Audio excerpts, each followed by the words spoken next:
Come to the pioneering airline, and its performance record would ultimately set industry standards for operating excellence. Incorporated March 29, 1948, World Airways was established by Benjamin Pepper and J. Stuart Robertson. Operating two of the company's 7 ex-Pan Am and BOAC 314 flying boats, World began flying between New York and San Juan, transporting migrant workers home and new immigrants to the U.S. One of the flying boats World acquired was the Dixie Clipper, which had carried President Roosevelt to the Casablanca Conference with Winston Churchill and Joseph Stalin in 1943. But by the end of 1948, World's only operating 314 had flown its last flight. The company was forced to suspend operations by early 1949. Later that year, World Airways would be revived by American Enterprises, its parent company. Taking advantage of the government's program of leasing war surplus aircraft, the company acquired 2 Curtiss C-46 Commandos and reinstated the San Juan run. This fledgling airline was to change hands once again in 1950. A man named Edward J. Daly, who had successfully built one of the nation's first air freight forwarding companies, would buy World for $50,000. This was the man who would take this small charter operation and turn it into one of the most innovative airlines in aviation history and play a vital role in the shaping of the air charter industry. Operating out of LaGuardia and then Teterboro, Daly continued flying C-46s to service the Commercial Air Movement Program, the first of many military operations to come. But Daly set his sights on the West Coast and started passenger and cargo service between New York and California. By 1954, World consisted of 39 employees, and its fleet included a DC-4 Skymaster, which was dedicated to passenger service. With the end of the Korean War, the military operations would be significantly reduced and profits would diminish. Daly was forced to sell the entire fleet of aircraft, but he would ultimately buy them back. To service the Defense Early Warning or DEW-Line construction project above the Arctic Circle, World leased 3 C-46s for the military project until its own aircraft could be repurchased. Requiring a second aircraft to support its military operations, World leased an additional DC-4 to transport Hungarian refugees from Vienna to McGuire Air Force Base in New Jersey. Under contract with the Commission for European Migration, World flew a total of 14 such refugee flights across the Atlantic. 1956 was a hallmark year for the airline. World's headquarters moved to Oakland, California. That same year, World landed the Military Air Transport Service, or MATS contract, to provide daily inter-island service for troops in the West Pacific. This was also the year that World Airways would receive its first commercial contract for charter passenger and cargo service between Japan and the Philippines via Okinawa and Taiwan. Upgrading its aircraft to the long-range pressurized DC-6, World began service for Western Electric between Oakland, Honolulu, and the Marshall Islands. At one point, World was operating 5 DC-6s to serve the daily transcontinental flights to transport military personnel and materials as part of the Log Air program. As its military and commercial charter business increased, World expanded its fleet by 3 Super Constellations or Connies and 3 Starliners. By the end of 1962, World's fleet consisted of 11 DC-6s, 7 Connies, and 4 Starliners. Primarily due to the Vietnam conflict and MATS, World's fleet expanded again in 1963. As the first U.S. charter airline to enter the jet age, World took delivery of 3 Boeing 707-373C convertible aircraft that year. It was the 707 that allowed World to conduct a series of record-setting flights, including the first nonstop commercial flight from Oakland to Tokyo and from Manila to San Francisco. World Airways had become one of the largest all-charter airlines in the world. In 1964, World was granted Trans-Pacific Authority to fly commercial passenger charters between the U.S. and Asia and received the National Safety Council's Award of Honor for Performance Excellence. The following year, World received transatlantic authority to fly to Europe and Africa. 6 new Boeing 727s joined the World Airways fleet in 1967 and were leased to several carriers. As the 5-year Log Air project came to a close, World continued to expand its domestic and international commercial charter service. By 1969, Daly was operating the largest and most profitable U.S. certified supplemental carrier, and the company had grown to over 1,300 employees. During the economic downturn of the 1970s, World Airways was one of the few airlines which managed to make a profit. However, the company did delay its ordering for the Boeing 747 and purchased DC-8s instead. By its 25th birthday, World Airways represented true prosperity. The company had a global sales network and operated the most advanced jet aircraft available. One of the company's most historic events was the opening of the World Air Center at Oakland International Airport. This 48-acre complex served as the company's headquarters and maintenance facility. With a hangar large enough to accommodate 4 Boeing 747s, this mega maintenance center served international and domestic carriers as well as the U.S. military. In 1973, World began flying the Hajj pilgrimage for Garuda Indonesia and Air Algerie, transporting Muslims to and from Jeddah, Saudi Arabia. The service became so successful that World eventually upgraded the aircraft from a DC-8 to a Boeing 747 and ultimately an MD-11. Another of the company's history-making events made headlines on March 29, 1975, when Ed Daly and crew flew the last flight out of Da Nang on a Boeing 727 overloaded with desperate refugees fleeing for their lives.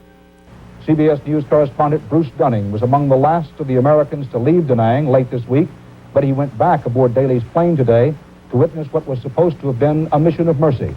Here is Dunning's exclusive film report on the tragic results. Reports from Saigon said thousands of people were roaming Da Nang airfield. But as the plane landed, this did not at first seem evident. But then people poured from behind buildings and revetments, racing on cars, jeeps, trucks, Hondas, and on foot. Unable to move on the blockaded runway, the plane raced down the taxiway, swerving to avoid abandoned vehicles, perhaps even running over people.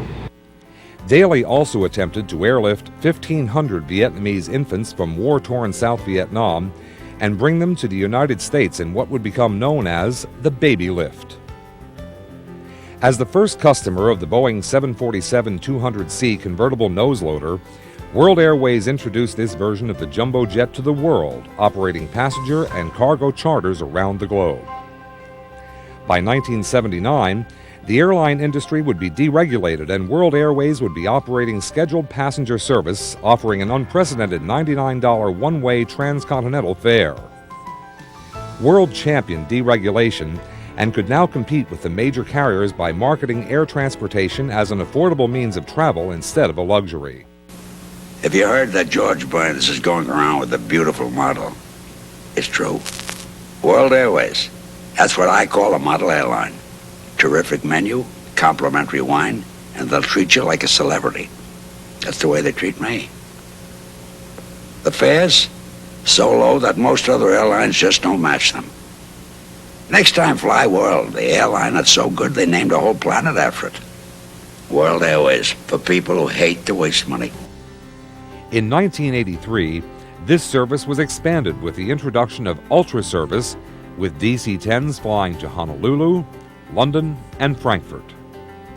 However, the venture proved to be less than successful. Due to airfare wars with other airlines, the company suffered significant losses and ended scheduled service. It was to be the end of an era marked by union battles, labor cuts, and the closing of the once grand World Air Center. Due to his untimely death in 1984, Ed Daly would never see World Airways rise again to be an industry leader. In 1986, the world was introduced to a new and improved World Airways. The company focused its efforts on its still thriving military programs and charter operations. In 1987, World Airways established its headquarters in Herndon, Virginia, to better serve its government clients. The company continued to be profitable partially due to its wet lease programs, with such carriers as Cathay Pacific, Garuda Indonesia, and Malaysia Airlines. By 1992, the company set its sights on the future, acquiring the state-of-the-art MD-11 aircraft. This wide-body jet served World's customers' needs for long-range flights, making it an attractive wet lease product, as well as fulfilling the military's need for global support. For a short time in 1996, World attempted scheduled service once again, and again it was to return to its core business when losses forced the company to close out scheduled passenger service. In 1996, World Airways upgraded to the MD-11ER extended range aircraft and continues to operate a fleet of 4 DC-10s, 3 MD-11 passenger, 2 MD-11 convertible freighters, 1 MD-11 freighter, and 2 MD-11ER aircraft at its 50th birthday. In celebrating the 50-year anniversary of one of the oldest air carriers in the world, World Airways is proud of its continuous support of America's humanitarian efforts around the globe. Frank, nearly 400 Vietnamese refugees today flew from Malaysia to Travis Air Force Base in California. They're the first of 3 plane loads of boat people due to arrive from Malaysia for resettlement across the United States. During the Vietnam conflict, World brought relief to U.S. soldiers through its Homecoming USA campaign, offering low fares to servicemen and women from Saigon to several points in the U.S. World transported food, clothing, and medical supplies to Nicaragua in 1989 as part of the Flight for Life program. In 1992, World Airways took part in the relief effort of Operation Restore Hope in Somalia and was recognized for its outstanding performance in Saudi Arabia and Kuwait during Operation Desert Shield and Desert Storm. Now in its 50th year, World Airways prides itself on its rich history and the contributions it has made to the aviation industry. World was built on the vision and determination of its dedicated professionals and has prevailed throughout the past 5 decades due to the continuous commitment of its employees. That same dedication will ensure that World Airways will continue to prevail as it prepares to meet the challenges of a new century. Today, the 50-year-old World Airways continues to aggressively market its extensive service capabilities to the growing number of air carriers around the world as a new era begins.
CNN, the most trusted name in news.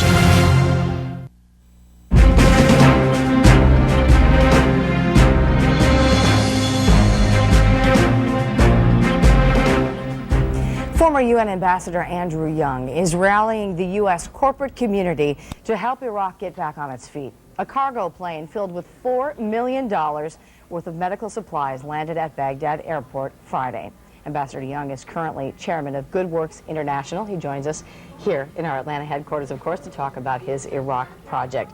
Thanks so much for being here, Andrew. I appreciate it.